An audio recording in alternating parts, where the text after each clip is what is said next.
বাংলাদেশ সীমান্ত ইস্যুতে দেশের স্বরাষ্ট্রমন্ত্রীকে অশ্লীল কুরুচিকর ভাষায় আক্রমণ করে ভিডিও পোস্ট, বিজেপির করা অভিযোগের ভিত্তিতে 12 ঘন্টার মধ্যে গ্রেপ্তার কন্টেন্ট ক্রিয়েটর যুবতী। পেছনে কোন শক্তি রয়েছে সামনে আসুক দাবি বিজেপি নেতৃত্বে। মালদা চাঁচল থানা মোবারকপুর এলাকার বাসিন্দা কন্টেন্ট ক্রিয়েটর মুসু ইয়াসমিন, তার বিরুদ্ধে অভিযোগ দেশের স্বরাষ্ট্রমন্ত্রীকে অশ্লীল ভাষায় আক্রমণ সহ দীর্ঘদিন ধরে জাতীয়তাবাদ বিরোধী ভিডিও বানানো। গতকাল দেশ বিরোধী তার অভিযোগ তোলে চাঁচল থানায় অভিযোগ দায়ের করে বিজেপি। তারপরেই এদিন তাকে গ্রেপ্তার করে চাঁচল থানার পুলিশ। শনিবার অভিযুক্তকে আদালতে নিয়ে যাওয়ার সময় বিজেপি কর্মীরা থানায় উপস্থিত হয়ে স্লোগান দিতে থাকে তার শাস্তির দাবিতে। বিজেপির আশঙ্কা, এই ধরনের ভিডিও মেয়েটির মস্তিষ্ক প্রসূত নয়, এর পেছনে দেশ বিরোধী কোনো শক্তি রয়েছে, তাই পুলিশের কাছে পূর্ণাঙ্গ তদন্তের দাবি জানিয়েছে বিজেপি নেতৃত্ব। এই মেয়েটিকে দেখলাম, মেয়েটিকে দেখে সত্যি চোখে জলও আসছে যে এত ছোট মেয়ে। কিন্তু বিষয়টা হচ্ছে, আমার যতদূর মনে হচ্ছে এই মেয়েটি তো প্রথম দিকে ভালো ভালো ভিডিও কন্টেন্ট করতো, হঠাৎ এর মাথাতে এই রকম বদবুদ্ধি চাপলো কেন? আমার তো মনে হচ্ছে এর পিছনে আরও বড় কোনো যোগসূত্র আছে, যেটা পুলিশ প্রশাসনের কাছে আমাদের অনুরোধ থাকবে যে এর সঠিক তদন্ত এবং গোড়া কোথা থেকে, সেই গোড়াটাকে বের করে আনা। কি মনে হচ্ছে কারা? এইটাতে আমার মনে হচ্ছে এটাতে কোনো বৈদেশিক শক্তিরও হাত থাকতে পারে, যেখানে ভারতকে ভাগ করা, ভারত তেরে টুকরে হোঙ্গে, এরকম বিভিন্ন রকম স্লোগান আমরা বিগত দিনে দেখেছি।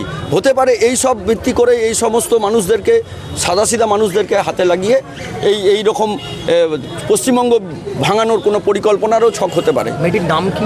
মেয়েটির নাম আমরা যেটা দেখলাম মুসু খাতুন, ইয়াসমিন। আচ্ছা, বলছি যে কি মনে হচ্ছে, কোনো কি দেশদ্রোহীর সঙ্গে এর কোনো সম্পর্ক রয়েছে? হতে পারে, আমাদের তো পূর্ণ বিশ্বাস আছে যে আছেই, কিন্তু আমরা তবু প্রশাসনকে বলবো এর সঠিক তদন্তটা করুক। কারণ এইভাবে চলতে থাকলে, আজকে প্রত্যেকটি ঘরে ঘরে এইরকম হলে, তাহলে তো আমাদের পশ্চিমবঙ্গ ভাঙতে আর দ্বিখণ্ডিত হতে টাইম লাগবে না। যেখানে আশেপাশে বাংলাদেশ ওত পেতে বসে আছে, টাকা দিচ্ছে, উপঢৌকন দিচ্ছে যেন ভারতকে ভাগ করা যায়। বাংলাদেশের সঙ্গে কোনো কানেকশন হতে পারে? বাংলাদেশ এখন পাকিস্তানের সাথে যুক্ত হয়ে গেছে, এখন বন্ধুত্বপূর্ণ সম্পর্ক হয়ে গেছে। বাংলাদেশের সাথে পাকিস্তানের যোগ, পাকিস্তানের সাথে আরও কোনো কান্ট্রির যোগ থাকতেই পারে।